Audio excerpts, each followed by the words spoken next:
I literally just did that the other day. I was playing WoW on my new Drawk, and I was like, "This helmet sucks," and immediately went and got rid of it. I was like, "I spent so long making my character look cute, and you want to put a hat Yeah. on her?" Stereotyping and saying women don't play fantasy games. Wrong. Incorrect. Lie. Sexist. Saying all women who play fantasy games click don't show helmets. True, correct, and based. Very accurate, actually. Today I'm going to be talking to Tegan, who's actually the first person I ever talked to. I honestly haven't had time to go back through the footage yet and see if it's going to be usable. I've done a few audio upgrades since then, so I don't actually know how listenable it'll be. But yeah, Tegan is the first person I ever had to talk. We talked about her character. Mirage was one of the names. What was the other name? It was Jinx as her changeling form. Jinx and Mirage are the two names, Changeling and Tiefling form. You know what? I am going to post that. No matter how bad the audio is, there will be a warning. So do check that out if you want to know more. And today I just want to talk about tabletop RPGs in general. I love tabletop RPGs. One of the first things I got to talking to Tegan about was tabletop RPGs. You play a lot of 5th edition D&D, right? Oh yeah, it's actually the only tabletop RPG I've played before. Which means that you are a perfect audience surrogate and are going to work perfectly for this episode because I'm here to be a propagandist for why you out there should be playing games that aren't Dungeons & Dragons 5th edition. I don't know what the current stats are, but I know pretty recently 5e D&D was 85% or something crazy of games played on Roll20, which, from what I understand, tend to be somewhat representative, but not perfectly, because there's a lot of old school players who don't use digital surrogates for their games. So it is more of a representative of like young people playing games than it is of games in general. But It's a good representative of like newer people getting into it in a way, because they're going to be the ones more technologically prone. yeah, I think that's definitely the case. So throughout this chat, I'm going to be drawing a character because well, part of why I'm so excited for this conversation is last night I had a chance to play a temporary character where my character died and is currently very weak after being resurrected. So I'm playing a temporary character, and I finally got to put together a concept I've been wanting to try and see if it works for a long time in a game system that we'll get to later. And I love this character mechanically so much that it has reignited my love for this system. So that's a character I'm going to be drawing. It was kind of a last-minute change as of last night from what I was going to be drawing. But we're going to get to that. I want to start with talking about the good of 5th edition, and I think, Tegan, it's going to be great to talk to you about like what 5th edition's done for you, what you like about the game. And because you're doing an actual play production, I kind of want to talk about why I think 5e is still probably the best system for actual play, at least as far as more rules-heavy systems go. So let's start with the good about 5e. What I think a good place to get into that is like, what are the ongoing 5th edition campaigns you have? So we're currently doing one of our campaigns, which has been on a bit of a hiatus for a while since our actual play started.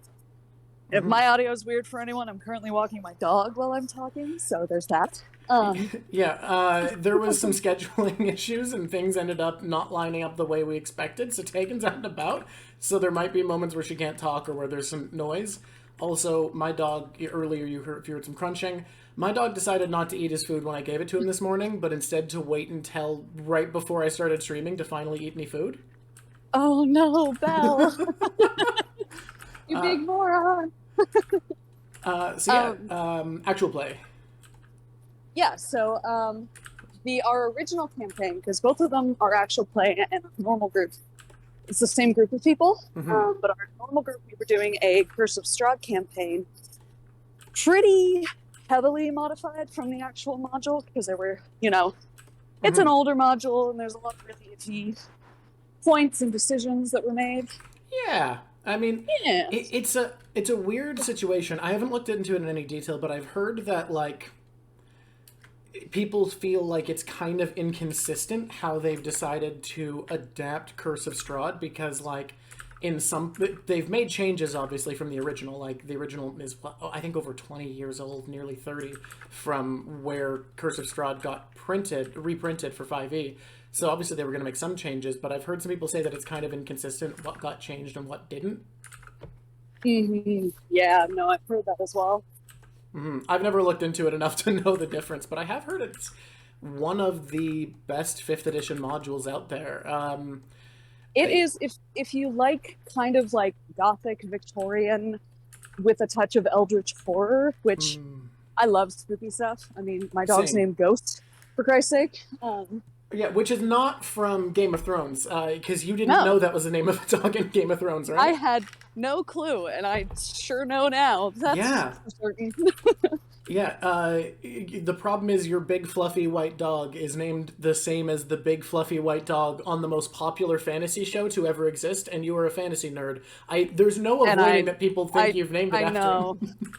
I know. My dating app profiles, everyone's like, oh my god, your dog's named after Game of Thrones, and I'm like, no. No, it's not. Oh my god. That's funny. So horror. Yeah. So it's got the gothic spooky vibes, and can I briefly talk about what I think is like the coolest decision that goes way back to when Curse of Strahd was first made for the narrative as a horror campaign? Oh, absolutely. Yeah, so like a big issue in horror, I remember there was a book, oh god, I think the Book of Vile Darkness was a book that came out for D&D 3.5 that talked about the how to do horror in D&D, and it talks about how, like, look, you can, it's hard, in the spirit of what we're talking about today, it actually talked about how there are better games for horror, like, there are games built for it, and D&D's built for heroics, so it is harder to do horror in, and the Book of Vile Darkness was kind of like, it might have been another book, but that's the only one I can remember. It was, Book of Vile Darkness, I think, was actually the one about evil. I don't remember what the horror book was called. Someone in the comments will let me know. Yeah, someone will correct you. And it's like, I know Call of Cthulhu is really good for, like, absolutely spooky horror aspects. But a big thing it talked about is that one of the ways you can do horror is by introducing a threat with pure numbers that are so terrifying that your players can't imagine being able to face it. The problem with that style of horror is, like, I mean, first of all, it does end up being heroic, where eventually they can get strong enough and kill the bad guy, which Curse of Strahd does allow for, and I think it's fine. But the bigger issue is, how do your players survive an encounter with something evil that's that strong? And Curse of Strahd does it brilliantly, because for all of you who don't know, it takes place in a pocket dimension that exists alongside the main planes of D&D, and that pocket dimension, called the Domain of Dread, is ruled by, I think they're called the Lords of Dread, I could be misremembering, but they... believe so, yes. Yeah, they power their domain, they continue its existence by collecting suffering, and the more powerful the beings who suffer, and the more powerfully they suffer, the more that gives them power and lets their domain continue for longer and raises their rank among the Lords of Dread, or whatever the fuck they're called. I am not going to remember all of this perfectly, but that's such a beautiful decision for the storytelling element of Curse of Strahd, because it gives Strahd incentive to fuck with the players and show off how much stronger he is than them, and constantly just show up and piss them off and let them get stronger. Like, and also let them live 100%. And let them get higher in level, like, because he's incentivized to act on hubris. So the first time, speaking of him just fucking players, our DM runs into that amazingly. The first time we had like a face-to-face with Strahd was, we were coming back from, there was some sort of event or whatever in the town square, so like everyone was busy and we had left early to go back to our inn. And we're like sitting there having dinner or whatever, and there's a knock on the tavern door. We just hear this voice be like, hey, because I think the bar owner had like locked the door for the night, and the person was like, hey, it's really, really cold out here. I was minding if I could spend the night. Or like come in and spend the night. And it was only after the barkeep was like, yeah, sure. We were like, fuck. Oh my god, it just asked for an invite. He just asked for an invite, and in walked Strahd. Yep, and at the time, there is a character in the story that's like a 14-year-old girl. Oh, shit. She's Hey, should she's we kind of a put on brat. a content warning that something is about to happen? Is that the moment we're in here? That's the moment we're in here, sort of. Okay, everybody. If you don't want teenagers in danger, Close your ears for the next 30 seconds. skip Long ahead. story short, he basically walks in and in front of the entire group, like, decapitates her. Oh my And then god. it's like, yeah, and then our barbarian, who, mind you, at the time was hitting like 80 damage in one turn, Yeah. takes a swing at him, and he just like grabs the blade. Oh, I love that shit. Oh, And then that's so he was good. like, yeah, and then he was like, we'll meet again, and like vanished. Oh my god, I love it. Because, like, the reason the Domains of Dread leave anyone alive isn't so that they have, like, a blood source or whatever. It is genuinely so that they have people to hurt adventurers who are brought in with. Like, it's such a brilliant storytelling decision for horror to, like, yeah, there are only people here to be props to be hurt to hurt you. And we've definitely had that happen a few times now already. Yeah. Oh my god, okay, so I mean, so this talks about both the like strength of 5e and the weakness. So the weakness is heroic storytelling it struggles with horror, and it talks about what I really believe in, what a lot of this chat's gonna be about, which is like most of the time, rather than everyone's instinct being how do I change 5e to be able to tell the type of story I want. Look and see if there's existing RPGs that tell that type of story already, and you'll usually have a better time. However, this also gets into a strength of 5e, which is, it is a really adaptable system, and with clever enough writing, you can make it work for stuff it's not built for, because, like, the fact that it's hard to kill players outright compared to older editions like D&D 3.5 means that fucking with players and hurting them without killing them and extending horror with a situation like Strahd is so much goddamn easier. Oh, it's so fun. There's a lot of like psychological shit that keeps happening to our characters. It's great, you know. It's a good time. Yeah, we love having fun in D&D. I love D&D, the fun game where I watch teenagers die. Yep. Well, actually, it was funny you brought up how easily adaptable 5e is, because our actual play stream, which we're currently in the process of kind of like soft launch in a way. Yeah. We have a Twitter, we have a Patreon, but with the holiday season, we've just got like backlogs of episodes up on Patreon before we decide to make them go live. Kind of like, you know, I mean, it's basically you saving your streams. Yeah, I'm doing the same thing, building up a catalog before this goes up on YouTube, which should be soon. You guys should be seeing this not too long after I've recorded this time, because I actually have a decent amount of free time in the future. I know I've said this before. I'm probably going to get sick again, because the last time I actually scheduled days to do this, to edit the videos and go live, I got sick right before that and couldn't focus enough to do it. It, like, literally every time you're like, I have this big plan, your body's like, no, you don't, not anymore. Yeah, like, every time I've put time specifically aside for it, no. That's not happening! But yeah, so the current actual play you guys are doing, let's get back. Yeah, so the current actual play we're doing is actually a, like, I'm going to say 80% homebrewed campaign. Nice. Yeah, our DM is using a little bit of Wild Beyond the Witchlight, I think it's called, which is a newer kind of like supplement module. Okay. It's like a the frick? Someone just yelling at me. Hey, leave it. I'm accidentally zooming in and out right here, so I'm just taking a second to adjust my gosh dang canvas. All right, back to the talk. Yeah, sorry. Ugh. No problem. Ghost is trying to run in the middle of the road, you know. That's a classic. cool thing for a dog to do. It's a really cool thing for a dog to do. Yeah, it's actually great for them when they're in the middle of the road. I know. But anyways, so he's using some of the Wild Beyond the Witchlight, which is kind of like a circusy Okay. sort of module. Oh my god, when did that come out? If this is going to be... Sorry, when did it come out? When did that module come out? I think this year at some point. So fairly recently. So there's a reason I made that face. The system we're going to get into later, D&D's latest thing has been every time they can ripping off the system that I really love that we're going to talk about later. I really do love 5e. The second module in the system that we're going to be talking about. Just stay tuned. Stay tuned. It's a secret. You don't get to know yet. The second module had a circus-themed opening.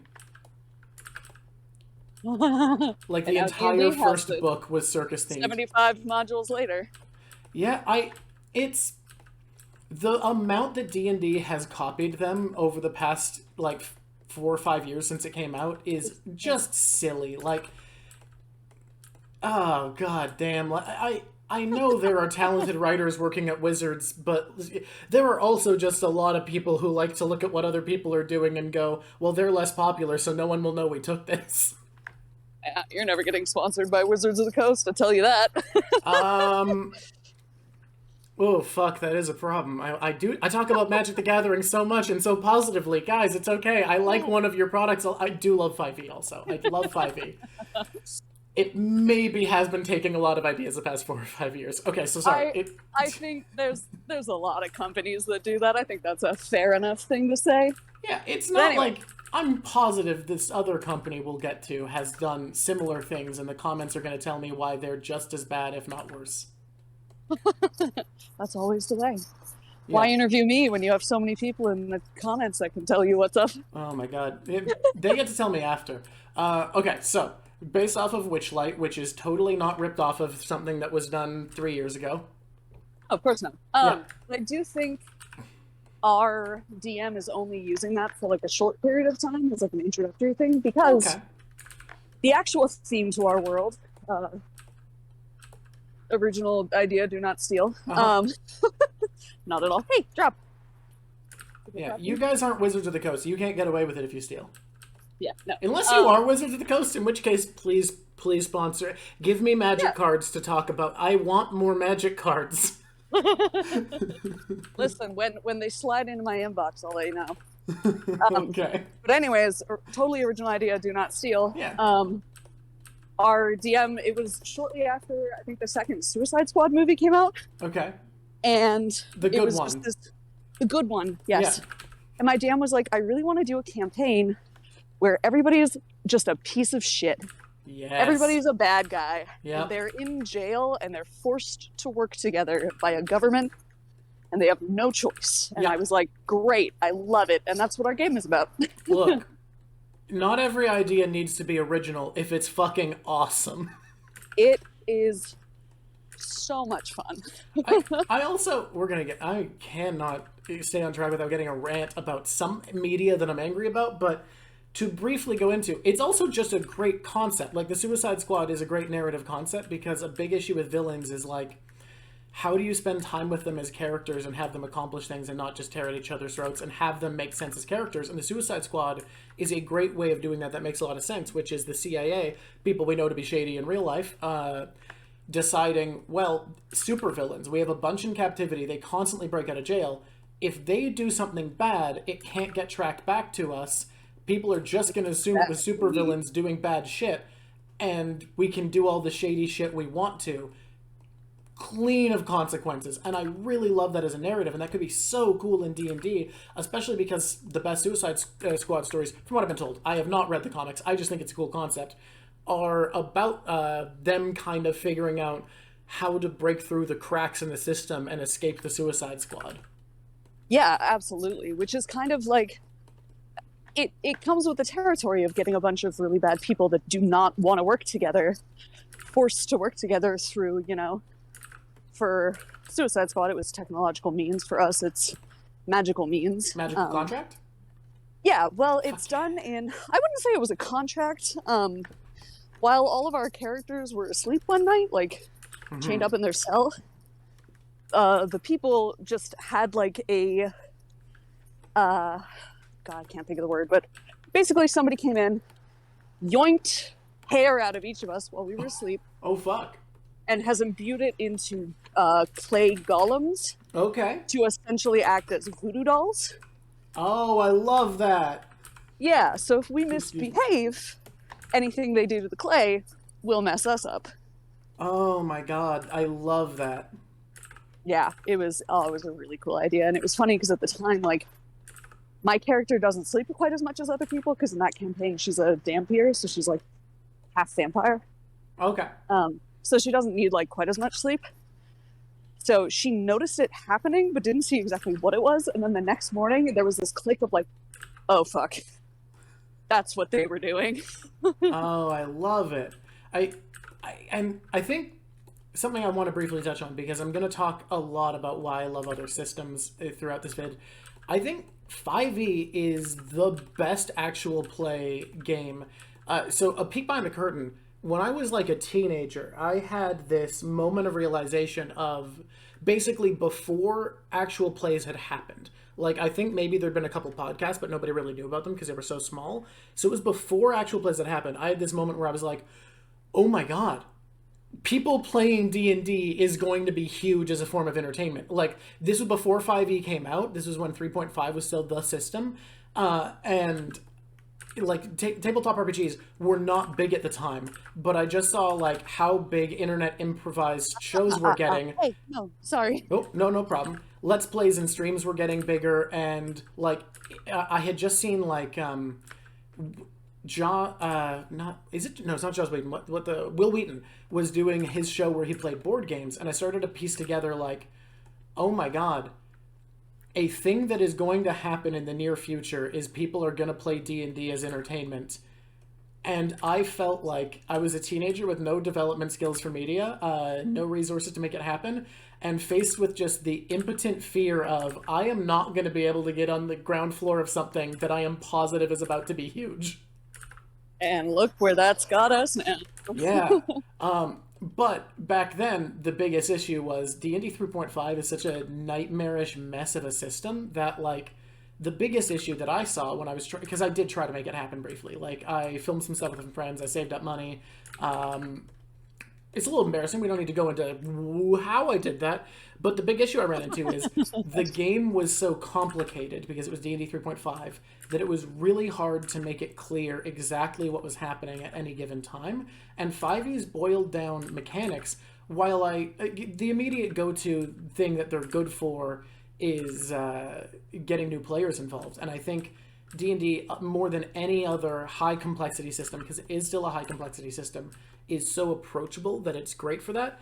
But the secret advantage there is that it's also great for actual plays, because people who are casual gamers or viewers of actual plays can tune into an actual play show running D&D 5th edition and know what's happening so easily and have an idea. And even when things are homebrewed, the base system where at basically every level throughout the game, most of the numbers that were bad at level 1 are still bad. Most of the numbers to roll on something that were good at level 1 are still good. Like, that makes it so easy to get into because it's got this very flattened number curve compared to most games. Whereas if you were playing like D&D 3.5 and you tune into an actual play show you haven't really seen before, a 38 to hit is, you don't know what to do with that. Like, you're like, that must be like good, and then you'll hear that miss and you're like, okay, fuck me then. Oh my God, yeah, if I heard 38 to hit and someone was like miss, I'd be like, what? There are systems where that is a perfectly fine thing, but I actually think the flattened number curve in D&D 5e is really good for actual plays for the reason that, like, you do basically know what the numbers mean. They're like 0 to 20 scale, which is, you know, it can go higher with your whatever, but it's basically a slightly higher 1 to 10 scale, which everybody understands. So it's really easy for people to be like, oh yeah, I can see that, you know, a 1 is really, really bad. Yeah. 20 is amazing, and 10 is like, meh. Mm. And that's, there's so many. Also, one of the best things in 5e is, I dislike it as a system for more experienced gamers. I think it's not as good. But I love Advantage as how fun it feels, because situational plus twos, as much as if you want to make something a little bit more wargame-like and more strategy-based, they do add a lot, and they are really fun to operate with tactically. But rolling 2 dice and taking the higher just feels interesting to do, and engaging and fun and exciting. Yeah. And when you succeed on a check that you have disadvantage on, like, God, is there a more fun feeling in D&D than that? Oh yeah, like a disadvantage check and you roll like a 14 and an 18, you Yeah. feel like God. You're You're like, nothing nothing can stop can me. touch me. Oh god, yeah. 5e is such a beautiful system in that regard that like so many of the things in it are designed to feel fun, which makes the gameplay really, really enjoyable. And something else I wanted to just touch on briefly, because like there are things I hear from both sides of this that are wrong and bad, which is when people compare D&D to similar D20 systems, I'll often hear people defending those systems be like, well, why would you want to do D&D? Don't you know that you can deal more damage in other game? And I've also seen people be like, my friends convinced me to play other game and said that my character wouldn't be broken. Yet at level 1, my character has a higher bonus than my level 18 character had in 5e. Explain? Oh God. Both of those are dumb as shit. They're different systems. The scale is different. That's what the fuck? It's like people saying, "Oh, I don't want to play the most recent WoW expansion because I deal less damage than I did before they scaled the numbers back." Like, okay, I'm sorry, but plus 2 million to strength was not a reasonable thing to expect the human mind to feel good about. There gets to a point, it's like people trying to process like the scale of space. It gets to a point where you can't actually fathom how much is happening. Flattening the number curve has gotten me closer to going back to WoW than any decision they possibly could have made.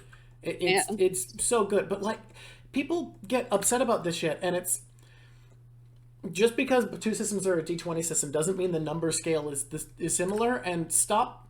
Like, there's a YouTuber who I do not know how they haven't driven themselves mad by what they do, but they're called, I think, Tulok the Barbarian, and they just come up with like cool builds based off of media every week, and they try to interpret characters in 5e. And people... Oh, that's kind of fun. Yeah. So people who argue, well, you should do it in this system instead, well, first of all, that's not what the channel's about. And I actually think it's not what he wants to do. Well, and what he does in particular, in a system that's built to more easily make characters for media, would be less interesting, because part of the fun of his channel is that he's having to make compromises and come at things from a creative angle.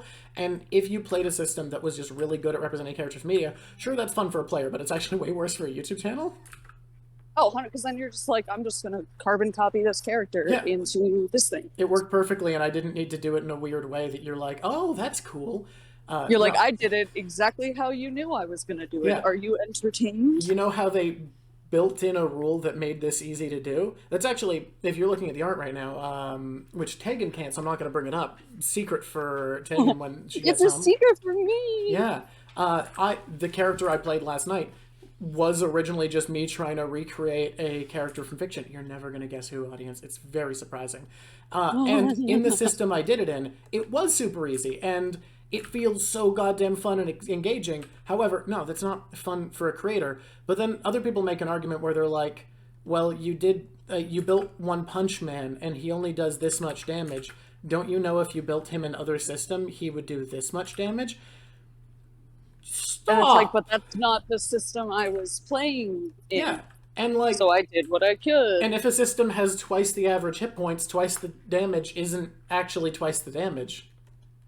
Like, that's... People frustrate me. People look at like just the raw numbers and the scale, which has a massive impact on it. Yeah. Comment section, I want you to do something. I want you to think something through. Before you're going to correct me on anything, I want you to... this is not just for me, this is for everybody.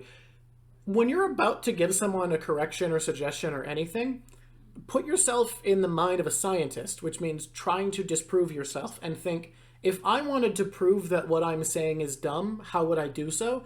Because I believe most people are smart enough that if they took that step, they'd realize, now hold on a second, what I've said is stupid. How many problems I would solve in the world if people had enough foresight to do that?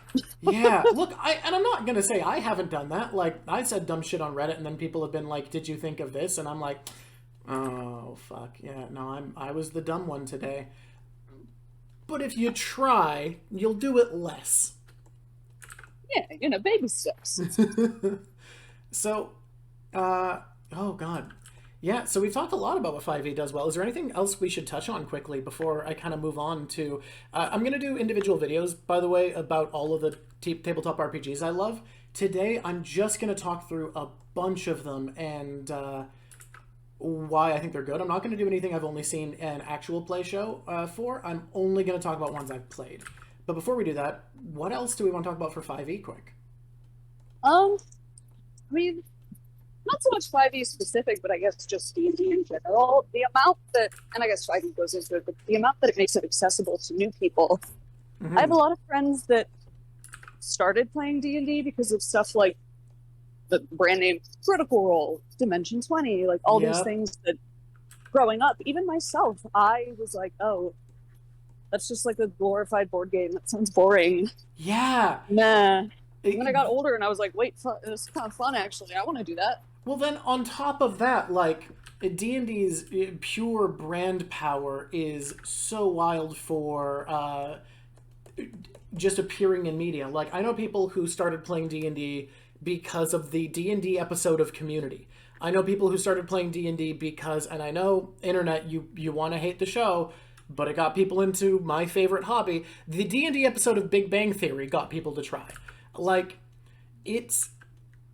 I imagine Stranger Things is like a huge I implement recently as well. forgot to bring that one up. Yeah, no, that was big enough that they made an entire, like... People were realizing when they bought D&D after Stranger Things that it wasn't like what they were used to from Stranger Things. So they fucking re-released D&D, I think it was either 1E or Advanced, as a special Stranger Things thing, which is wild, because those games are old as fuck. They said, ooh, profit opportunity.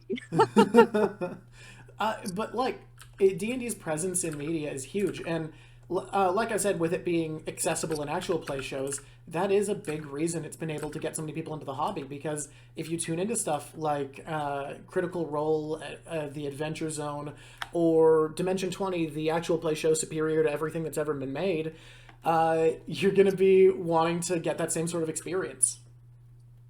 And I know the Matt Mercer effect is a thing. Don't stop. Come on. You don't need to tell me there's a downside too. And he's a good boy. He is a good boy. I'm just... Every time you try to talk good about actual play shows, people will bring up, but then they expect you to be like Matt Mercer. Yeah, it sucks, but, like, I'm not going to be mad at the guy for doing a good job. What the fuck? I know, yeah. It's like looking at a movie and being like, oh my god, if I want to go to acting school, they expect me to be... The only two reasons there's not a Brennan Lee Mulligan effect are because Dimension 20 is behind a paywall, and he's too good to expect someone to be like him. Exactly. Yeah. Brennan Lee Mulligan is the perfect man. That's just... I need to throw that out there. I might get a phone call in a second here, because they just tried to call me Barclays, but I'm like 5 minutes away, so... Fair enough. Keep me appraised of when you're going to have to dip. I'll just let you know, but when it gets there, I'll probably just be silent for like 10 minutes while I'm Sounds good. I will just ramble on to the audience out there. Something I want to touch on before we go quick that I think I brought this up last time, but I love to bring up. D&D has miscommunicated one of their best mechanics, which is the fact that there is no such thing as a skill check in 5e, that everything is an ability check, and proficiencies are based off of relevant skills, is so radical and such a good idea, and it's not really used because the character sheets and rulebook don't indicate it in the places or methods that are most effective, but it lets you mix and match skills and attributes, because everybody has always said, well, why isn't Intimidate strength-based? And that pressure has made a bunch of newer games make it strength-based. And let me tell you, you've ruined Intimidate as a skill, all of you who have ever said that. That's not what Intimidate is about 90% of the goddamn time. Intimidate is not you saying, hey, if you don't do what I say, I'll punch shit out of you. Yeah, that's not. You can be intimidating without being physically like ripped as hell. Yeah, like, because it's usually like pointing out power imbalance or making people feel afraid. Like, that's what it is most of the time. Now, what I love about D&D 5e is it lets you use strength for intimidate when that's relevant. If it is you saying, do this or I beat the shit out of you, you do use strength for intimidate, and I love that. But if it's you at, like, a party with other wizards and you're trying to show off, like, how another wizard doesn't compare to you in terms of like arcane knowledge, intelligence plus intimidate is so good as an option because it's a way of having a social skill that doesn't rely on charisma that really makes sense. Which I think is rad. Yeah, I mean, I like that it's very situational. So DMs can decide, like, oh, well, because this is how you're deciding to do this thing, I'm going to make you roll this. Yeah, one of my favorite versions of this is if someone's blending in a crowd, never make them roll a standard stealth check. Make them roll their stealth proficiency plus charisma, because it's about how well they can read a space and blend in socially. Yeah, it's a bit like a deception instead of just like being sneaky. Yeah, but because you're not talking and you're not using fast words, it's deception and spirit, but it's going to use your stealth proficiency because it is about like knowing how people look and how to stay out of sight, but doing so with social graces and stealth knowledge instead of nimbleness and stealth knowledge. Like, that's when I get people to roll a lot, because it comes up a shocking amount, and I think, like, a dex-based stealth check that a lot of systems will force you to use isn't a good representative of what's happening. Alright. I think I've sung enough high praise of 5th edition D&D that people aren't going to hate me. So I want to move on to talking about other systems. So you brought up earlier Call of Cthulhu. How much are you aware of, like, the details of Call of Cthulhu? Oh, have you got... It's silent time? Okay, I think it's silent time, everybody. In just a second. Sorry, I'm busy. Oh. Well, I'm going to rant on about Call of Cthulhu then while we're waiting.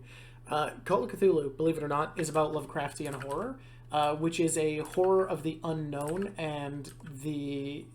basically cosmic horror. Horror of scale, horror of insignificance. Talking about how the human experience is so meaningless in the face of gods and eldritch abominations with technology and knowledge beyond what we are capable of yet perceiving or possibly ever perceiving. Beings that are not just beyond humanity as they are, but might be entirely beyond the potential for humanity ever to achieve. And that's dope as fuck for a game. And a big way that that differs with D&D, how it's structurally built, is the way that D&D is built. There is a growing point system. The growing point system is experience points. So you can spend your wealth, you can lose your money, you can lose your items, etc., but experience points are an upward momentum that stick with you. Now, Call of Cthulhu has something similar, where your experience, I think it's still called experience, at least in the newest game, can be spent on upgrading stats and the like. But on top of that, there's degrading mechanics too. On top of these mechanics that kind of are built to empower you, there's sanity, which is built to represent your character fading away over time. So you have a building positive and a building negative you're racing against. And the way Call of Cthulhu is built is, it's more meant to be for shorter things than it is for, like, what would be a D&D level 1 to level 20 long sweeping adventure. Because rarely is a character able to be exposed to that much of this otherworldly nightmare without succumbing to it, without falling apart. So, because of that, you're more just trying to prevent or escape an event.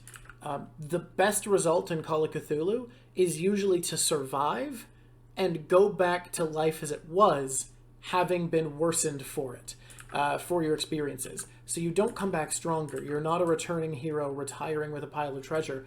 The very best you can usually hope for is that you escape with any shred of yourself remaining. And the fact that that's built in mechanically makes it so much easier to tell a compelling horror story in Call of Cthulhu than in Dungeons & Dragons. Now, Call of Cthulhu's skill system is really built for modern day / 1910s, 1920s, the era that Lovecraft was originally writing in. And yes, comments, I know Lovecraft was a problematic person. You don't need to tell me. I'm aware so much has been done with eldritch horror since then, but ignoring Lovecraft as a codifying force of cosmic horror, who kind of got these disparate concepts together and got everyone to really understand cosmic horror as a singular identity, like, that can't be overstated, and it is something he's tied to. Anyways, I think when you're trying to do horror in a system that doesn't support it built in, that Book of Horror from D&D 3.5 I mentioned earlier, that isn't the Book of Wild Darkness, I'm pretty sure, really gets to the meat of that issue you run into, where if a system is built to make you feel empowered and strong and capable, you are going to have a very hard time coming away from it feeling like you've really been afraid. And I did mention that it can be done. I think Curse of Strahd does it about as well as you can, because your only goal is to get back home. You're not on a quest to defeat a monster and get paid by the king. You're on a quest to defeat this monster so that you can escape. And that's very, very different. However, that's harder to do. Why not play a game built for horror? Why not play a game where every obstacle is threatening, where even using violence is a suggestion that you have failed to account for a way of avoiding it, because you are not prepared for violence in a world of this nature, where the only things you can express violence against are the humans who have bowed their heads in service of some great power that they are afraid to challenge. I don't know, that's so much more appealing to me than trying to retrofit Dungeons and Dragons to fit the horror aesthetic. Does that make sense to everyone? I think it makes sense to everybody. I think everybody heard that and they went, yeah, that makes sense. So Call of Cthulhu is one I don't have too much experience with. Like I said, I'm only going to talk about systems I've played, so that is one that I have played. However, another system that I think is worth talking about when it comes to horror is the Warhammer role-playing games. Excuse me. So Warhammer as a franchise is sprawling. It's massive, right?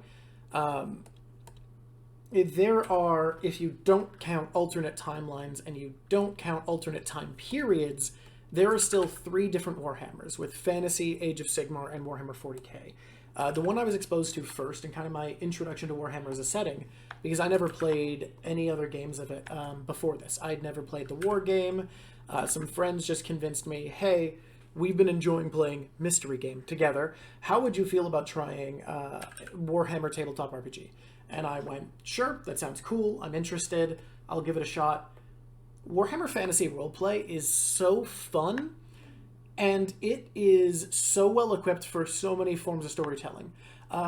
The basic thing that it does well is kind of a mix of horrific low-power fantasy and heroic fantasy, because you can accomplish, you can win fights, but there's so many systems eating away at you. There's corruption, which is the powers of demons and forces of darkness eating away at your soul. And there's Warhammer 40k is sanity. There's injury, which represents your slow degradation, your body becoming weakened. Some of the injuries can be solved with surgery, some of them can be solved just by waiting, but many of the criticals you can get from combat gone wrong in Warhammer Fantasy Roleplay are with you for life. Your character is going to be forever altered by whatever these injuries might be. And if you want to play something more serious and more grimdark, a lot of people I will see make hardcore editions of D&D where they're like, well, if you play 5e, but you make these rules changes, it's a way better, like, dark game where it's hard and challenging and gritty. And, like, you can absolutely do that. It works. There's nothing wrong with it. However, Warhammer Fantasy Roleplay is built for that gameplay, and I guarantee that the system they've come up with is going to work better. So, for instance, in D&D, a wizard starting out at the beginning of the game might have, like, 7 hit points, right? Cool. I think so. Yeah. Yeah. Like Oh, 7. hey, you're back. Well, I got here. My car's not going to be done until 5:30, so I Oh might my just be like God. weirdly mumbly. So you're weirdly mumbly in the auto shop. That's fun. Yeah. So, as But I was yeah, saying, it's so, 6 or 7. Wizard, 6 or 7, somewhere around there. Without investing in their constitution at all, by the end, like, let's say you get to, like, level 12, You take average every level. That's 4 hit points per level, I believe. Yeah, 4 hit points per level. So you times that by 11. You gain 44. You're up to about 50 hit points, right? So that represents how much harder to kill you've become. In Warhammer Fantasy Roleplay, my character, who I built to be as much of a tank as she could be, she started at, I think, 11 wounds. Wounds represents how many minor injuries you can sustain before shit gets bad, before you start taking criticals, basically. Regardless of your enemy's luck, you'll just be taking critical hits at that point. And by the end of the game, investing so much of my experience points to spend into my toughness, I was up to 36. And that's with about as much investment as I could manage. So if you want to have something gritty and hard, why would you play a system where with no investment at all with the most fragile class in the game, you're going to be timesing your health by 11, when you could look at a system where working as hard as you can to get stronger, you're only going to expect to get about triple your starting health, and that's with a lot of investment. Are you there, Mumbly Tegan?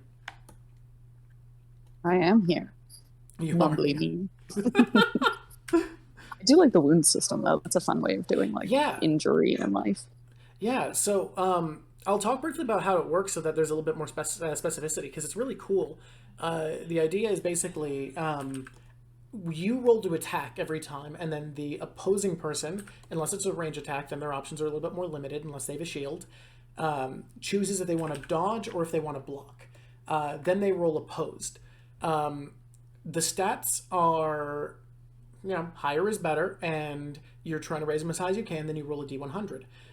You look at your result in the D100, and then you compare how good your roll is to your stat. So if I have a 70 in a stat, you basically don't care what the ones column is unless you roll within the 10. So like if I have a 75, that the 5 doesn't matter unless I've rolled a 76, then it's a failure, and a 75 is a success. So rarely do the ones come up. The 10s are what matters. If I have a 70 in a stat and I roll a 40 to hit, that's a +3. Does that kind of make sense?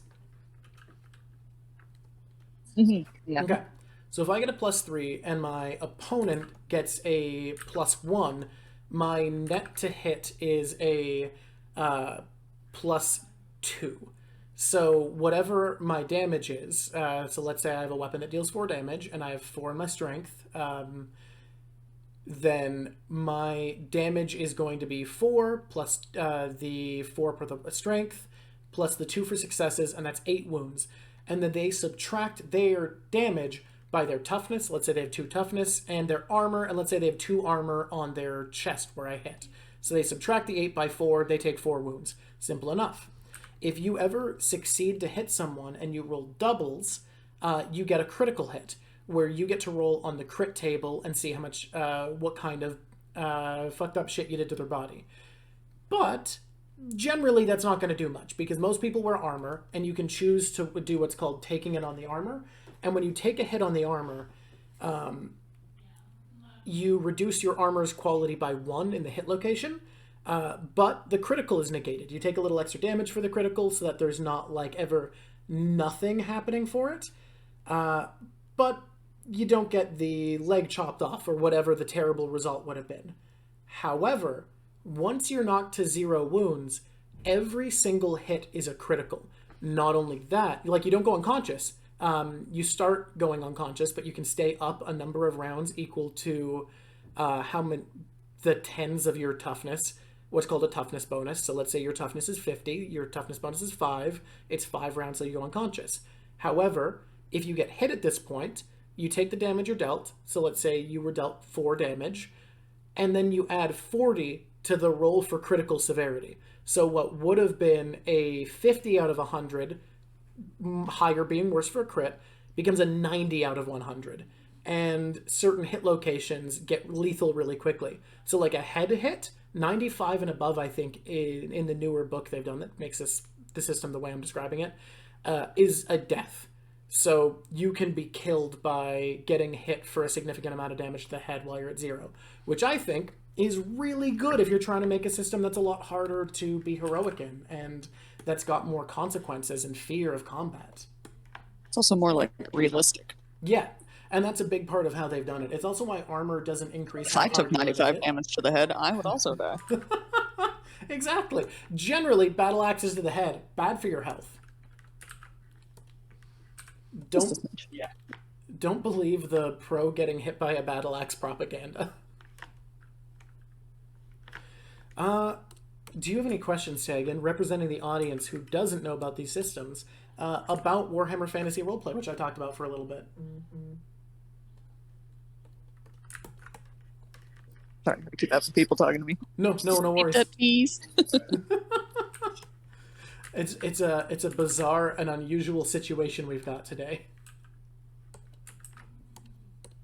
Well, being as Tegan is in an auto shop and cannot at the moment easily give feedback or questions, I'm going to talk a little bit about how magic works, because it's very cool. The first thing is magic is pretty rare in Warhammer Fantasy Roleplay. If you are rolling for your class, and so at the beginning you roll for everything. You roll for your stats in order. You roll for your career. You roll for pretty well everything, and you get an experience bonus if you stick with it, but you are allowed to just choose to change it. You just don't start off with an extra experience pile, which, I think is a fine system. I like rolling for stats, but I also think that giving players the built-in option not to is really kind and good. But if you do want to keep your rolls, and most of the players I've played with do generally just keep all their rolls, your chances of starting out with magic are incredibly low. And the thing is, your chances of even being able to use magic is incredibly low, because magic in the system requires a natural gift, and humans rarely have that gift. So for the most part, that won't happen. In my first game, and in the one that I'm running right now, they're kind of outliers, because a player in each of those games did roll for magic, one of them with the ability to use it that he learned over time, and one of them just rolled to be a wizard as his career, so he got to start as a wizard. But magic being rare puts so much emphasis on your skills, and because instead of a class you get a career, you're going to be bringing in your regular everyday skills that you have from your life as a farmer or your life as a rat catcher or a hunter into the game, and it just feels awesome to get to solve a problem with your peasant skills. My first character, I started her as a peasant.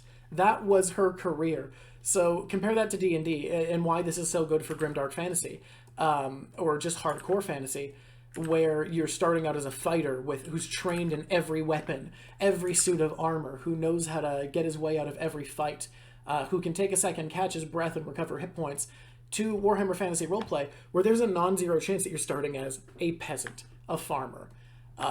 It gives you so much less as far as tools, but it makes those tools feel so much more valuable. When you can solve a problem with the skills you developed in your life of peasantry, and have your character, like mine, slowly over time become more capable, more powerful, and eventually become a knight, that feels so goddamn rad. I love it. It's a really empowering feeling, and as much as it's a harder system to play and combat's a bit slower, and realistically, combat's not what the game's built around, and when combat does happen, it's so much more built on the situational bonuses you get for positioning and teamwork and carrying the advantage of the fight, that it feels like being good, as much as it's really important, matters a lot less than thinking things through and keeping the ball in your court. I just love that. I love what that does to a game, and I really recommend, if anyone's played 5e and thought, can this be a little bit more hardcore, play Warhammer Fantasy Roleplay. It's a fantasy And a very experience. silly... Oh, you're back. Very silly... Yeah, well, oh, I can hear you the entire time. Yeah. It's just really quiet in here. But a very silly thought based on something you said earlier. Okay, let's shoot. Go for it. Hear me out. Okay. Uh-huh. You go for a mage. You do the unthinkable. Yeah. Oh, what's the unthinkable? Oh no. Oh, she's being spoken to, probably. Oh no. Something's gonna happen. She's gonna be back. Time being, I kinda wanna leave space because I feel like they're gonna be done talking to her soon. And it's not time for the car yet. It's funny because she can hear me. She's got the earbud in, so all of this is audible to Tegan on the other side. which I think is hilarious. God, y'all, this drawing's looking kind of sick, though.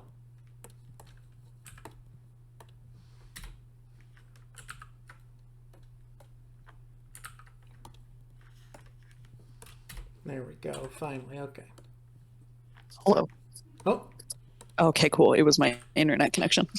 okay. You're back now. I'm back now. All right. What is it? What's the unthinkable? The unthinkable. Okay, you do make a mage, Uh-huh. right? But you make them a rat catcher mage, so that all they're Okay. doing is pulling rats out of hats the entire time. So this isn't a mage. This Twisted is a little- rat catcher who is good at close-up magic. No. But Okay.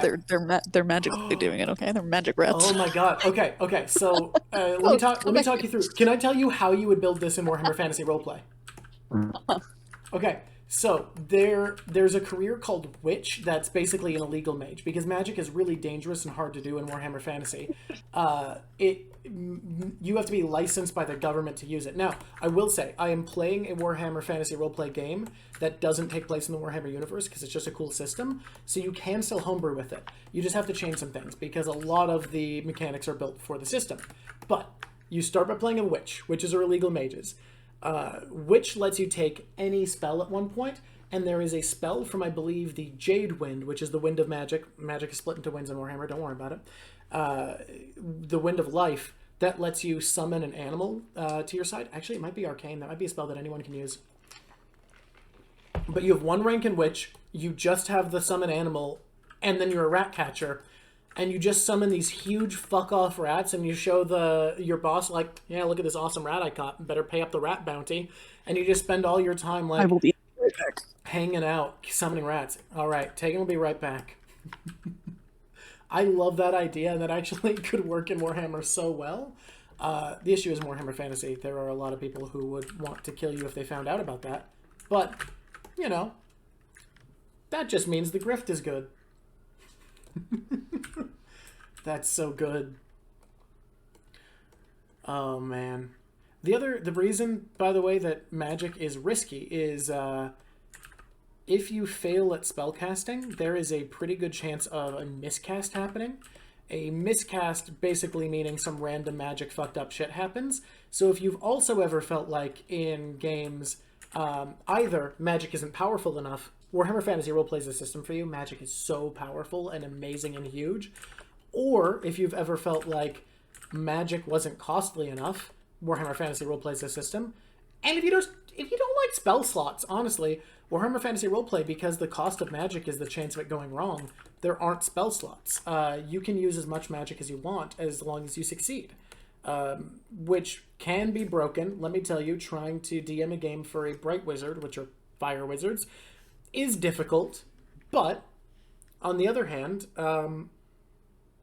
it's just really fun to have your magic users have constant access to their abilities, to be able to not be like reliant on this limited pool of slots. And it honestly, in my opinion, makes roleplay more powerful because it feels like they're being more a character than a gamer when they are able to just think of the tools they have and not think mechanically like, okay, well, we can do a long rest up ahead, so we're going to use our more powerful spells. No, it feels more like people are adapting the situation like, oh, this hard to cast spell is worth the risk right now because we're in dire straits. I like that as decision making more than I like spell slots. I think it's great.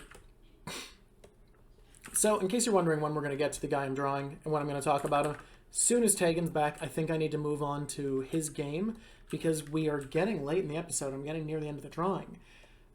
But, let me tell you, I am excited to get to him. I am excited to talk about this lad. His name, by the way, is Big Al. Sir Big Al. And he's Captain Andorran. Alright. Time being, let's talk a bit more about Warhammer role-playing systems. I don't know what I came back to. But okay. Well, shit, we're not going to talk about Warhammer role-playing systems. Okay. You just came back to me saying stuff. Don't worry about it. Big Al. Big Al. Yeah, that's the character I'm drawing. His name is Big Al. Oh, I can't wait to see the art. So, How back are you at the moment? Whenever I said I'll be right back, it was because I had to pay for my car service. Oh, that makes sense. Okay. So you lost me there. No. I know you were gone from there, but Yeah. are you back in the way that you're here for a good bit or for like a Yeah. while? Okay. Yeah. I'm in my car, but I can hands-free chat. Oh So. shit! It's driving time. We got It's so many driving locations time, here. We've got We're my going on a condo. road trip with me. We've got my condo. We've got you walking. We've got the auto shop, and we've got your car. Exactly. Okay. It's all fun and games here. So, did you hear my explanation of how you could play the Ratcatcher mage, though? Heard you talking about the witch. Mm-hmm. Oh. Oh shit! She cut out. No. Oh. What? Oh, I can hear you. This is some car audio right now.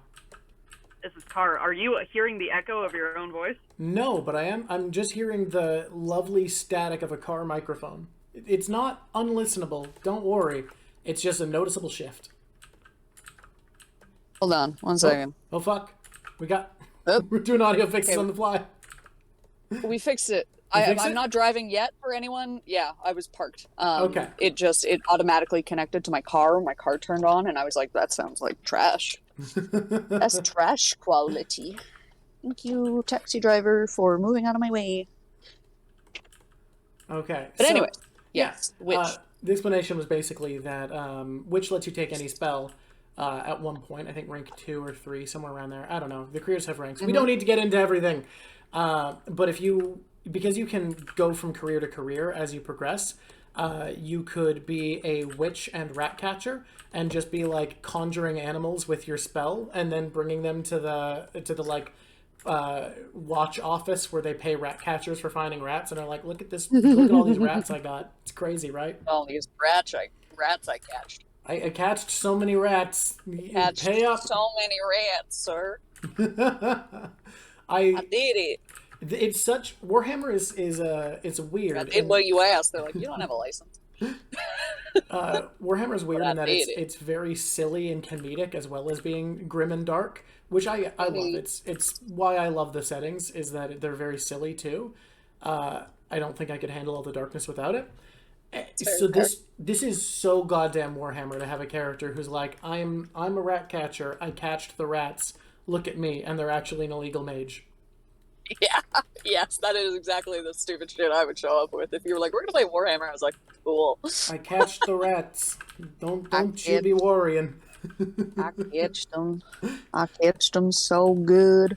So I think I should have turned left there. That's fine. Probably should have turned left. Anyway. I wonder how often you can sense the cheeky smile I do when I'm talking. Oh, always. I'm so used to talking to you, I can hear it in your voice.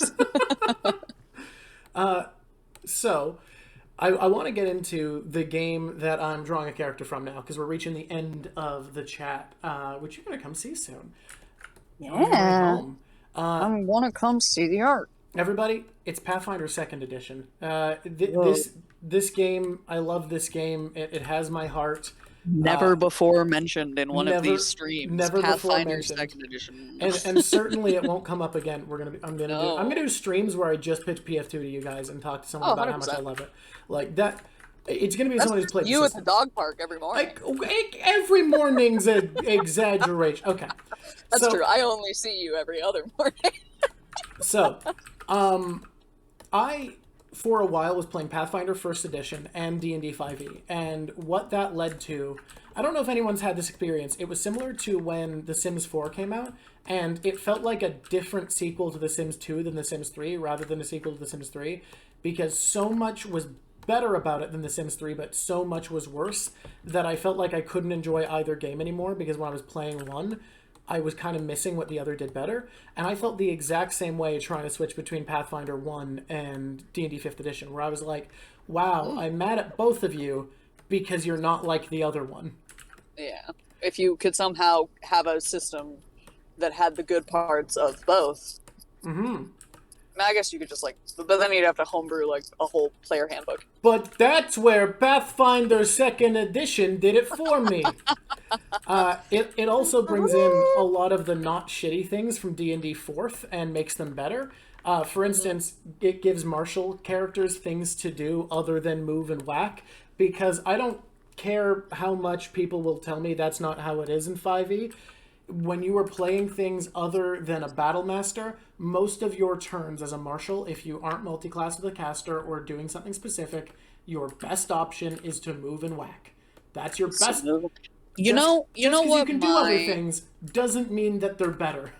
Yeah, you know what my one request is as a player of D&D 5e? This is a slight tangent based on the phrase move and whack. I play a lot of casters. Yep. Primarily, like, I've played sorcerer, I've played cleric, I've played druid twice now. Okay. And my biggest qualm is I would like to request 2 spell actions in a turn, because only getting to do one thing every turn kind of sucks. It does kind of suck. Now, if only there was a genius system that fixed this problem. Hey, audience, I set them up for this one. Huh? Yeah. Marshall's definitely got a bigger buff than casters. Honestly, casters in general, I'd say, are weaker than they are in 5e for the most part. Less fun to play. No, in my opinion. As long as you don't play a prepared caster, because it's using the old 3.5 prepared system, which I do think there's an upside to using it and a downside. The upside is sorcerers in D&D 5e kind of lack a shtick, because everybody being able to move around their spell slots on the fly kind of just makes the wizard system of spellcasting better than the sorcerers in most ways. Like, sure, meta magic is cool, but as far as spell slot usage, it kind of sucks. I don't love it. They did add something in a new book for PF2 that lets you, at the cost of 1 spell slot per level, make your casting as a prepared caster function like casters in 5e, which I do think was essential, because preparing every single spell slot is so much paperwork that, as much as I know some people love that, they really do, there needed to be an option to get rid of it, so I'm glad they did that in a recent book. I think... Yeah, that sounds like hell. Yeah. I don't know how I've seen people play a cleric multiple times in PF2 without picking that option, because, Christ, how are you preparing that many okay. Moving on. Casters kind of got nerfed in a lot of ways, because a lot of the solve everything spells are reduced. So, if anyone in 5e doesn't take polymorph and they have access to polymorph, they are specifically limiting themselves because they're bored of polymorph fixing every situation. Like, yeah, I mean, that's kind of how I feel about abilities like Charm Person and stuff that manipulates certain situations. Yep. Is they get, or like comprehend languages and stuff like that ruins like puzzles and mysteries and things like that when you're just like, I have the solution. So before we get to how casters are more fun, in my opinion, let's talk about how they were hit with the nerf hammer so hard that some people still insist they're not good, even though every party someone tries to do without one is having to push all of their skills to the max not to die. They were hit with the nerf bat. There is an amazing thing that I love called the critical success, critical failure system, where anytime you get 10 below a DC, including armor class, it's a critical failure. Anytime you get 10 above a DC, including armor class, it's a critical success. So you get a critical hit every time you get 10 above the target's AC. You get critical hit every time the enemy gets 10 above your AC. It makes armor class way more irrelevant, because it does more than just determine if you're hit or not. I love it. I think it's a great system. And here's where it gets better. There is a trait that spells can have called incapacitation. And what incapacitation does is, unless the spell level is equal to half the level of the target rounded up, the target gets to treat the result of their roll on the saving throw as being 1 step higher. And why that's great is, if I walk up to a really high level person and I cast a first level charm person on them in our good friend Dungeons and Dragons 5th edition, and they have bad wisdom and they fail, that's it. They fail and I win and they're my friend and everything's good. In Pathfinder 2, if I walk up to a high-level person and I haven't upcasted my charm person and they fail, it gets bumped up to a success. They need to critically fail for them to get a failure, because critical failures, rolling a 1, reduces the result of your roll by 1, and rolling a 20 increases it by 1. Which I think is such a brilliant system for making it so that Paralyze, the equivalent of Hold Person, Charm Person, and so many other spells don't instant win every combat. Yeah, which would be super helpful.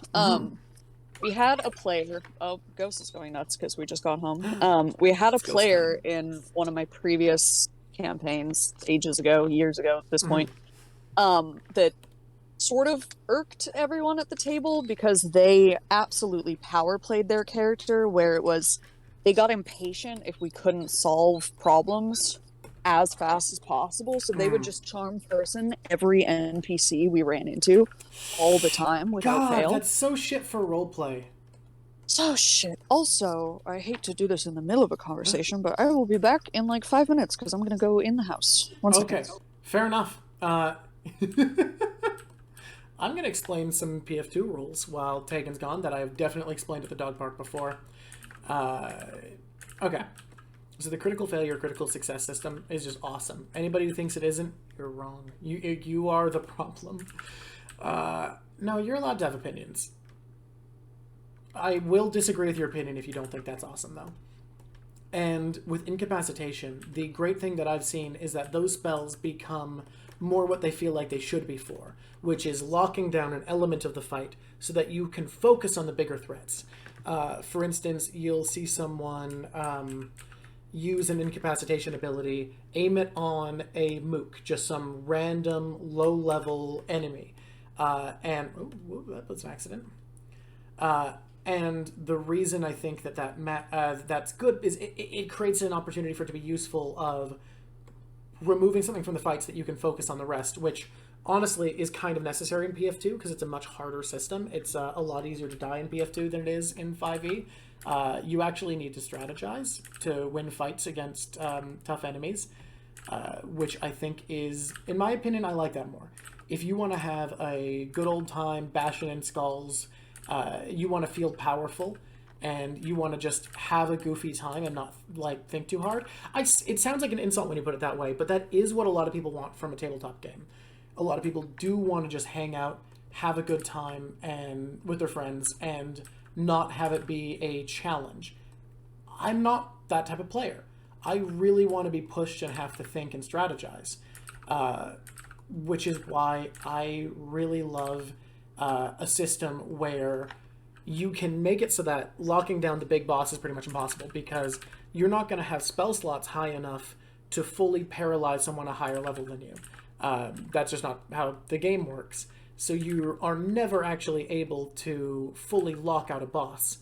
But you are able to knock out his mooks, and you are able to lock out the teams of mooks who've been harassing you up to that point, so that you're coming in with more hit points, that you're not coming in with your resources depleted. That's what I think a spell like Paralyze should do, or Hold Person in D&D. In D&D, Hold Person makes it so that one thing who has a bad wisdom is very likely to be locked down, unable to do anything, having every attack be a crit for multiple turns of the combat. I feel like I don't need to say why, if you're trying to make something challenging, that's problematic design. And the issue is, I don't think the right answer as a GM is to just use it against the players, because I think things that make the players unable to act are not fun and should be used really sparingly. Like, I had this mentality until recently where I was like, well, if something's overpowered, just use it against the players. And then someone pointed out, we're here to have fun, and as much as we want to be challenged, it doesn't feel like a challenge when we're being locked out, when we're not playing the game anymore. So I actually don't think lockdown spells being so powerful is good for the game. I don't think it's healthy design. Man, I do want to get to how they made casters more fun once I can. Oh boy. Hopefully Tegan will be back soon. We'll see. We'll see.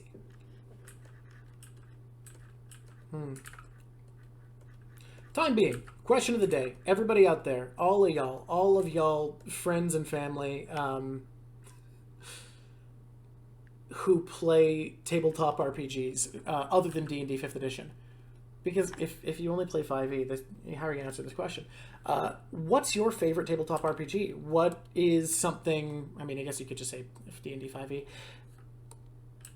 What is your favorite tabletop RPG? What do you like to play? What do you recommend to your friends? And what kind of experiences is it best built for? Like how Pathfinder 2 is built for being D&D 5e, but more fun for more advanced players, which I'll get to in a moment. Or how Call of Cthulhu is better built for horror. How Warhammer Fantasy Roleplay is better if you want a name that's really long, or kind of a grimdark fantasy experience. What does your favorite RPG do really well? What situations do you recommend it in? And what do you have the most fun doing with it? That's going to be my question to all of you today.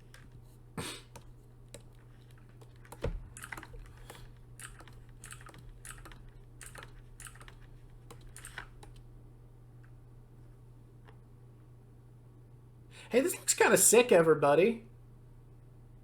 Hey, y'all think this guy looks sick as fuck, actually? Okay, I'm back. I'm at my desk. I'm switching over. I need to see... You need to see Big Al. I need to... Is his name actually Big Al? His name is Big... Okay, his name isn't Big Al, but he's kind of bad with names, so he uses nicknames, so he encourages everyone to do the same. You guys can just call me Big Al. I love him. I'm also getting yoinked into my actual computer audio. Hell yeah. Hell yeah. Big Al, Big Al calls the party. Their names to him are Champ, Ace, and Champ, Ace, Big Guy, and Doll. I love him. Yeah. Oh my gosh. He's great. He's just a great guy. Yeah. So I'm going to really quick talk about what they've done to make casters more fun. Which is, in my opinion, what makes every tabletop role-playing game fun is options. So, oftentimes, in Pathfinder 2, your best option is still going to be move and cast a spell. That's just how it is. Sometimes that's what is going to happen. However, Pathfinder 2, inspired by Euro games instead of the tradition we've been stuck in since D&D fucking 3.5, with special super action you can only use for certain stuff, reaction, which you use not on your turn, or on your turn if it comes up, action and movement action. Finally, that's been done away with, and Pathfinder 2 just uses a 3-action system. You have 3 actions and a reaction that you get back on your turn.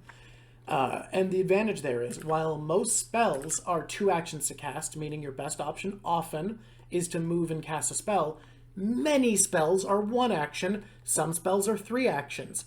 And because it's a flexible action system, sometimes your best option is not going to be to cast a spell and move. It might be cast a spell and hide, cast a spell and roll intimidate, cast a spell and roll recall knowledge to try to know about their weakness, cast a spell and then use the shield cantrip to give yourself +1 armor class, cast a spell and use, oh god, I can't remember what it's called, but there's a cantrip that gives an ally +2 AC against a certain target.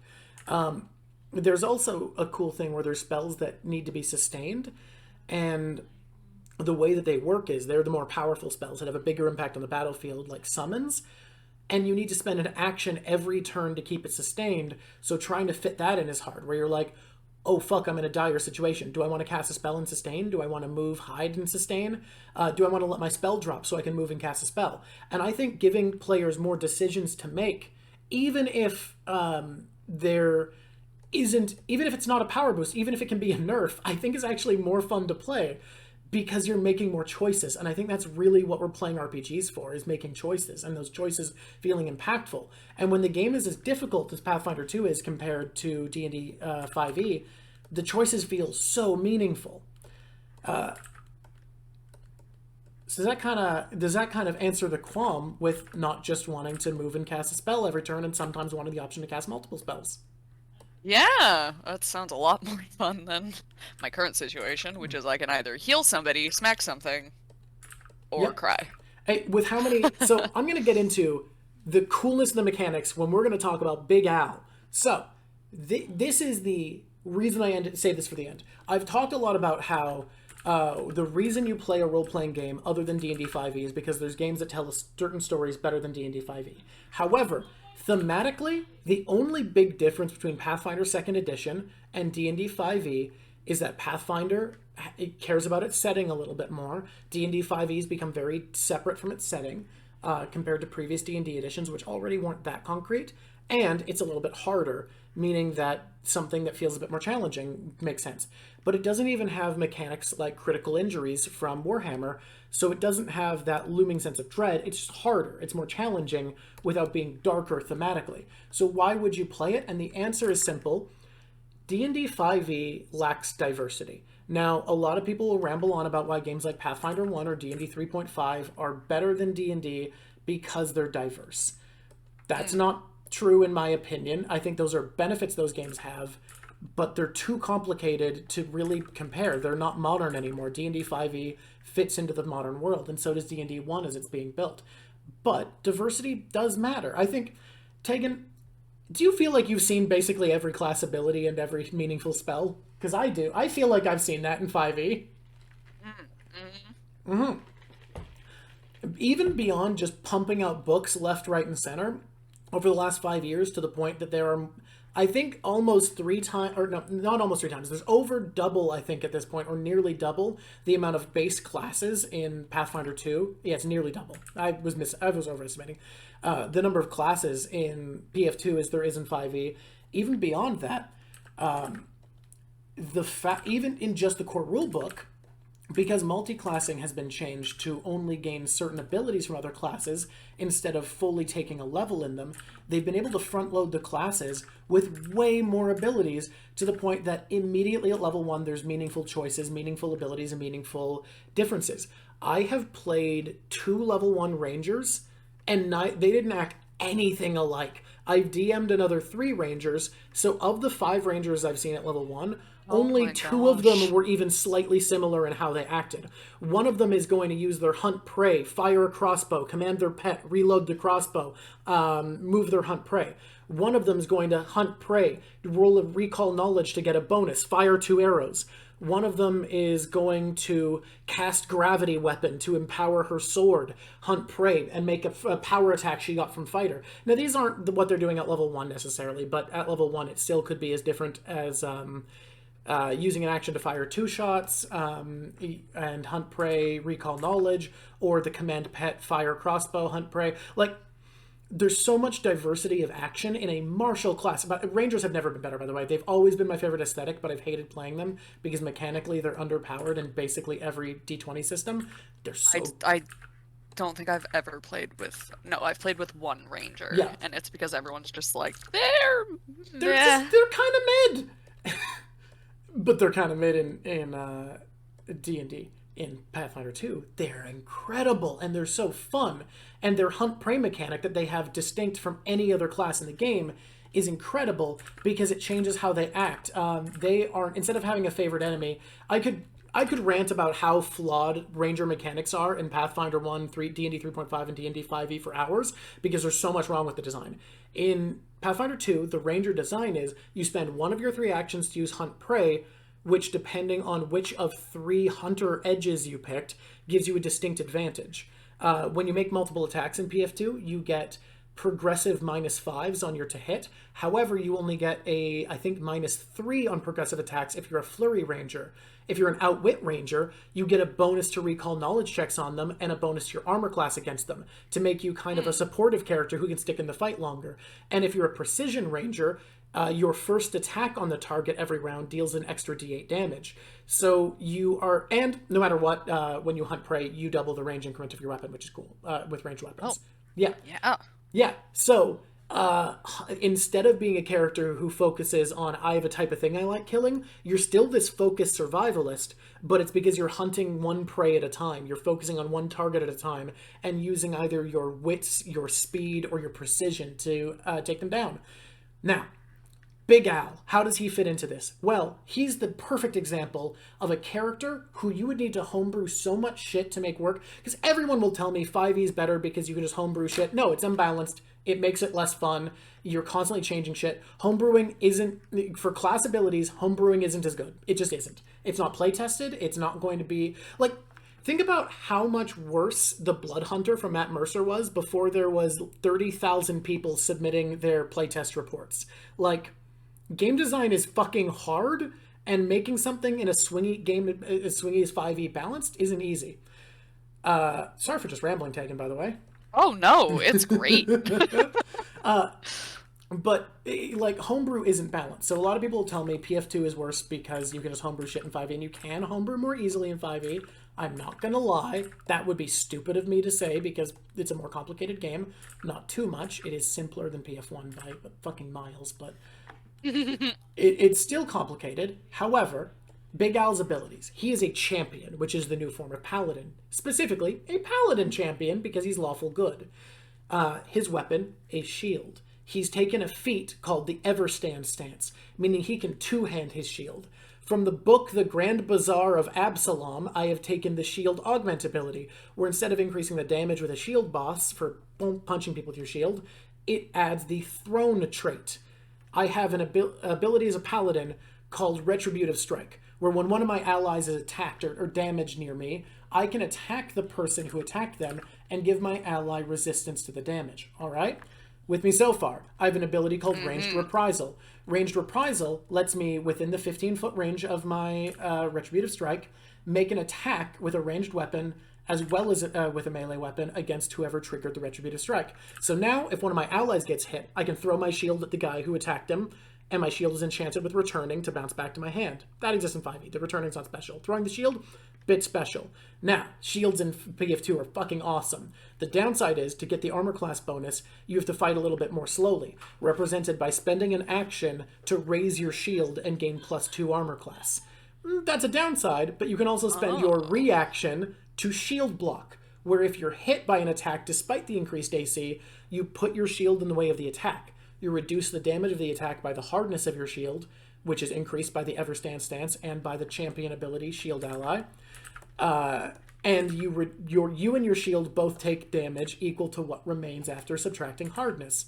So your shield can't... Yeah, sorry. You go, and I'll keep going. Sorry, no, literally my ADHD brain was like, interrupt. No, I'm sorry, you can No. I was just gonna say, like, listening, like, to how you've been talking about the Pathfinder system, and I've heard you talk about it before.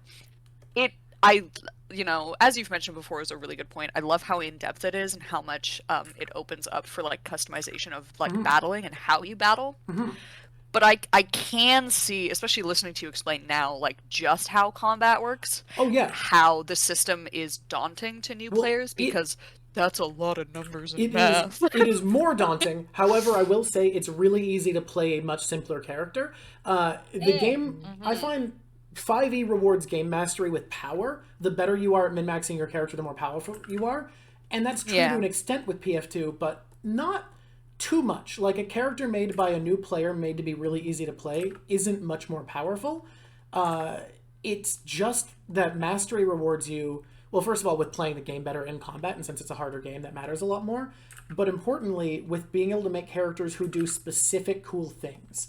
That's the big reward you get with game mastery, is once you understand the system better, you can make a character who's very, very, very unique. And that's what I think mastery in character building should reward you with. Because I think rewarding it with power, if you allow feats and multiclassing at a 5e table, the new players are going to be monstrously more capable than the new player. Like, experienced players are going to outshine a new player in an insane way. The only way Big Al outshines anyone is that he does something that their character can't imagine doing, because it's a very specific build. But if you play a simple way, there's not as much math, and it is well, harder than 5e. It's not too hard of a system to get into.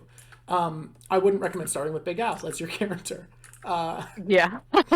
So the way that shield block works is you and your shield both have hit points. When your shield reaches half its HP, it's unusable as a shield. If it reaches 0 HP from one big attack, it's destroyed and can't be repaired. Repairing is a downtime activity that takes 10 minutes to restore some hit points. Now, I've taken a bunch of feats on Big Al. One of them lets me shield block 2 extra times per round. I gain 2 reactions I can exclusively use for shield block. Another feat gives me an additional ranged reprisal. Another feat I took lets me throw my shield. If it hits, make a second attack without that multiple attack penalty I mentioned against another person as it bounces to another person. And that costs 2 actions to use. So I spend 2 actions, but I get 2 attacks at my full bonus instead of 1 at a penalty. And it extends the 10-foot range of the shield a bit because it can bounce off and hit another person up to 10 more feet away without a penalty. Super cool shit.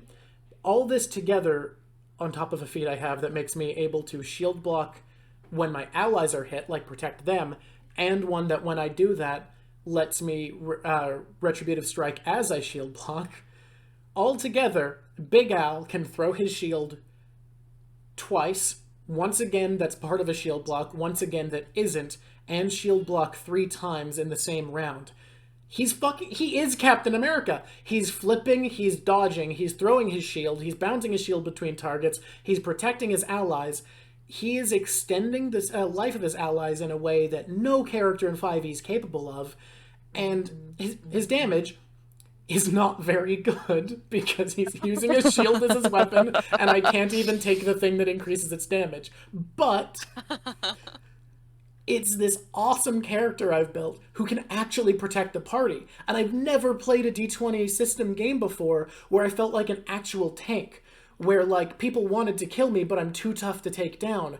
But when they don't kill me, I'm extending the life of my allies. And I love that the system's built for that. And I think it is a shame if you never give the system a chance and you're an experienced 5e player that you can't see something that can make all the things you want to happen actually happen.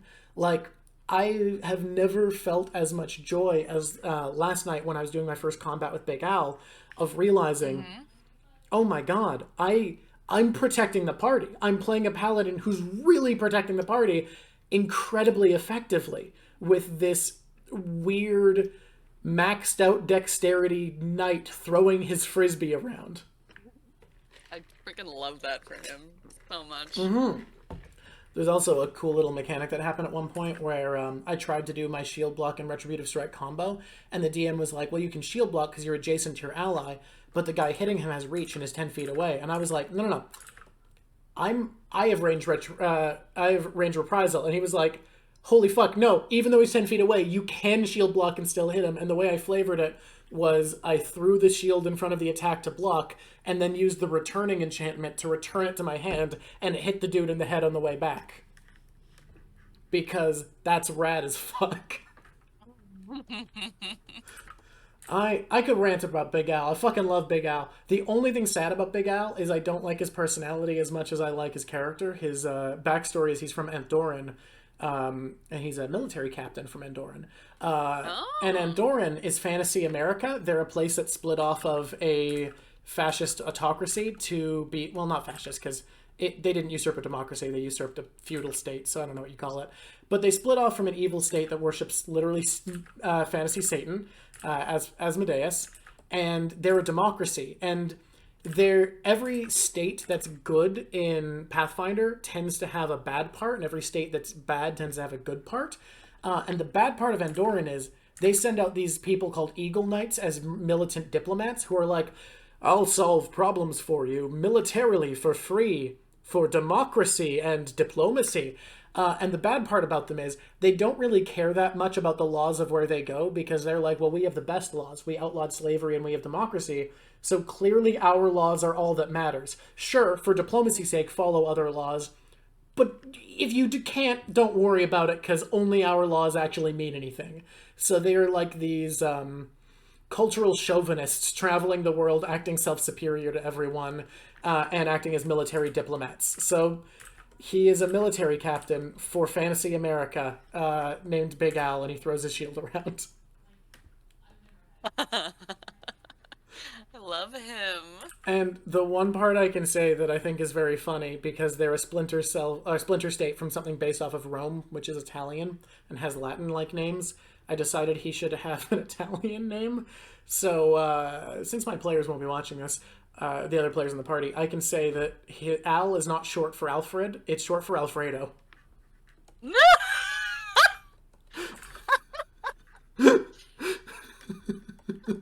So that's yet to be revealed. I was like, Alphonse? No. Is this a Brotherhood reference? But no. Nope, this is Big Alfredo. Before we close out, do you have any other quick questions for me about Big Al or Pathfinder or anything? Because I have loved talking about RPG systems with you, as weird as the conversation's been with you having to dip in and out. Me in the RV, like, help me. And so many people like, can I pet your dog? I'm like, yes, you can pet my dog. He's a very cute dog. He's very cute. I mean, so I know you made Big Al. Yeah. For while your other character's out of commission. How long do you think you're going to be able to play him for? Oh god. And I guess question there being, do you wish you could play him longer? So 3 or 4 more sessions. I love my other character so much. I'm happy to go back to her for a roleplay standpoint. She's had a very interesting character arc. And she's a build that I love. She's a ranger with fighter dedication, and her entire build is based around how can I make this greatsword deal as much damage on one attack as possible. The problem that I'm starting to realize that's actually a little sad is the other martial in the party is playing a magus. Magus is basically a wizard and a fighter combined. And he is also built for how can I hit with one big attack as big as possible per round. And I have realized since playing Big Al that 2 people going for one big attack per round is less good synergy than one offensive martial and one defensive martial who can sustain the front line longer. We are doing so much better in combat with Big Al because the synergy is so much better. That's hilarious. One of the players was like, gosh. do you think you can reflavor Anya to suddenly be the exact same class and build as Big Al? Yeah. So you have played him in session already then? Yeah. Okay. Was it just the once? 2, but last night was the one where I did combat for the first time and was like, oh, it's fucking... You were like, You're like, I love this character, actually. Yeah, I was a little iffy at first, and I was like, yeah, he's a good bit. Like, the idea of a scathing yet confused take on American foreign policy is fun. But the combat mechanics, I was like, oh shit, no, this is so fucking cool. I have 4 shield throws, 3 shield blocks per turn. I am everywhere all the time, and because I give resistance on my Retributive Strike, if I combine Shield Block and Retributive Strike, I reduce the damage taken by my ally by 35, to the point that I was frequently making my allies take no damage while dealing like 22 to the guy attacking him. Holy crap. Yeah, it's so fun. The big downside is if you're fighting bigger stuff instead of littler stuff, the shield tends to run out of health pretty quickly, so I only get like 4 or 5 shield blocks in. But the amount of damage that reduces, because each block reduces the damage by 19, so if I do 5 blocks, what is that, like 95 damage reduced, which is pretty fucking substantial. Yeah. What? That's insane. Yeah, on top of that, his AC is just fucked, because he's built he's for it. all metal. Yeah, he's all... Well, the funny thing is... all armor. The funniest thing... I just realized he's supposed to wear half plate. I just thought full plate looked better, because Dex is very high. Anyways... I have a cleric, which is supposed to wear heavy chainmail, and she's in a dress. Hey, so... Look, hey, I hate to... My joke is that the say chainmail sexist is under the stereotypes dress. really quick, but I've never seen a woman not click the don't show helmets button in a video game. I love my hairstyles. Yeah, I know. Look, hey, women who show your helmet, show up in the comments and prove me wrong, because I haven't fucking met you yet. I literally just did that the other day. I was playing WoW on my new Drawk, and I was like, this helmet sucks, and I immediately went and got rid of it. I was like, I spent so long making my character look cute, and you want to put a hat on her? The stereotyping and saying women don't play fantasy games, wrong, incorrect, lie, sexist. Saying all women who play fantasy games click don't show helmets, true, correct, and based. Very accurate, actually. Accurate stereotype, sorry. I'm a buddy. But the funny thing is when he reaches level 15, which I think he'll be gone by then. I mean, he'll hit 15 and then leave. I'm going to get to raise his dex to 22, I think, which is going to make it high enough that wearing no armor at all will actually be higher AC than wearing his full plate. What? Yeah. How? What? Okay, so the armor bonus from full plate is only +6 in this game. Okay, so no. So it'll be the same, not higher, but still like worthwhile. And the dex cap on clothing is, so if you're wearing clothing that's thick enough to be enchanted with armor runes, which increases your armor class, is +6. So having +6 dex and wearing clothing is as good for your armor class as having +0 dex and wearing full plate. Interesting. Yeah, Okay. and because it's a lighter load, it is just generally better if you can choose to wear clothing.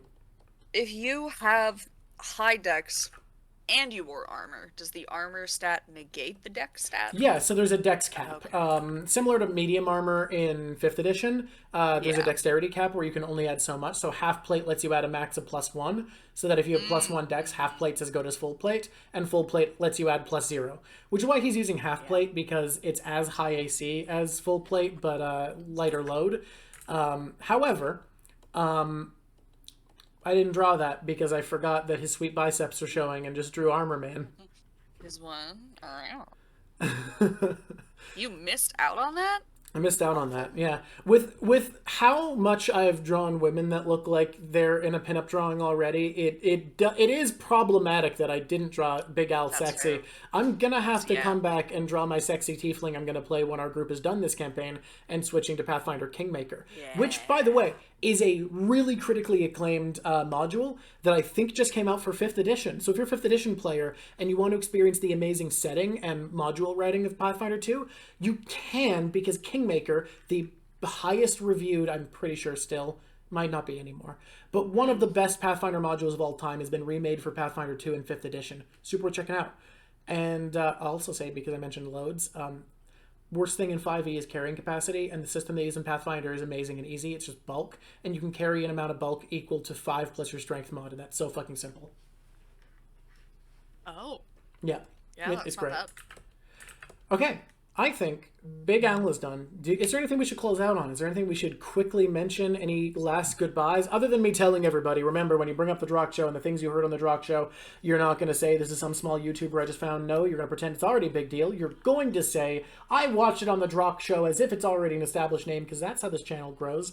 And it will be funny if this channel grows very fast. Leave a comment, like, subscribe. Is there anything else we should leave out on? Go follow Song of Equinox on Twitter. Okay. We will post eventually. We're going through a rebranding. Yeah. We started with one name and then did a quick Google search, and we were like, wow, there's already a really small, like, 5 followers actual play D&D group with a very similar sounding name that started maybe they started posting like a month before we And if did. you guys And we take were off, like, you don't want someone else to be like, they stole our name. literally, they stole our name. They're the reason we didn't get any fans. So we had a whole brainstorming session where we were like, we need a new name. Yeah, we need that's something. So now that's the right choice. We're Song of Equinox. We are no longer what all of our posts say that we were. Yeah, play tabletop games or tabletop don't, games, but enjoy creativity with people that you like, because it's a really good brain exercise. If you're and it's just fun. If you play tabletop RPGs, I just implore you that, like, if you've played a lot of 5e and you've ever had any of the complaints that I've mentioned I've had, or that Tegan's mentioned, consider Pathfinder 2 if you want a similar experience that, in my opinion, is more satisfying for really experienced players and is gonna scratch the itch for wanting to build interesting characters and for wanting to have challenging combat a lot more. And if you're looking for something different, instead of reflavoring 5e, please look into systems that support it really well. There's so many great systems out there. I haven't even mentioned all the ones I've played that I really like. You're going to be able to find something that someone's made. And smaller projects like the Indigenous-made Coyote and Crow, or independent smaller games like The Quiet Year, which is a one-shot game. they're going to appreciate your business a lot more than Wizards of the Coast is, and I'm pretty sure if you play tabletops, you've already given Wizards your money, so. Exactly. Yeah, that's, I think, the message to leave everybody out on. So, Tegan, thank you for, despite the difficulties, bearing with me and being here for this conversation where I, for most of it, just ranted about my favorite game design decisions and RPGs I like. Thank you for having me, despite the weirdest traveling situation I've ever had. And I'm glad my car didn't take until 5:30 to be ready. Oh, yeah. No, it was nice for you to not have to spend an entire half an hour in the car shop. Oh my god. He walked in at 5 and he was like, "Your car's ready now." I was like, "Oh, thank God." Well, I'm going to get this uploaded to the Discord, which all of you should join, because I love talking to people about their unique experiences, their opinions. I'll have debates with you, and I'll draw your characters if you come to the Discord. I'm not guaranteed, but I might. I'm going to draw some people's characters. If your character sounds really cool, I will probably want you on to draw them. And joining the Discord is the only way that's going to happen. So please do. Link in the description of the video to hop in. And everybody, have a great rest of the day. It's New Year's, and I'm on my way to get drunk. Goodbye. Hey, bye.